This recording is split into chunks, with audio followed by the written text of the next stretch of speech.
La violence à la maison est probablement une des sources les plus grandes de tous les maux de la société. Si on prend les hommes en prison, les femmes prostituées, tous, ou presque tous, ont subi des violences en tant qu'enfants. La drogue, tous, ou presque tous, ce sont des enfants violentés. Et ce sont des gens qui sortent de l'enfance traumatisés. C'est très difficile. On parle en effet du cycle de la répétition, le cycle vicieux dans lequel on est. Si on est élevé dans une situation dans laquelle on a appris que les enfants sont battus, négligés, violentés, c'est très difficile de sortir de cela.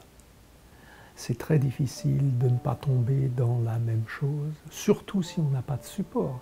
Et surtout, en fait, si on a un support qui nous perpétue cette histoire de violence et de négligence. C'est très difficile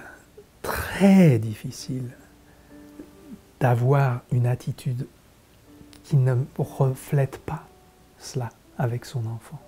Et même les mamans les plus intentionnées, les mieux intentionnées du monde, elles vont aimer leur enfant, elles vont vouloir faire tout ce qu'il faut pour l'enfant.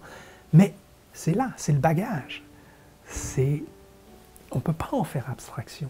Alors ces femmes, elles ont besoin énormément de support, d'aide et d'éducation. Et quand on fait une petite vidéo comme ça, c'est fantastique parce que j'espère que ça va un petit peu aider à pénétrer chez ces gens qui ont eu des difficultés comme ça.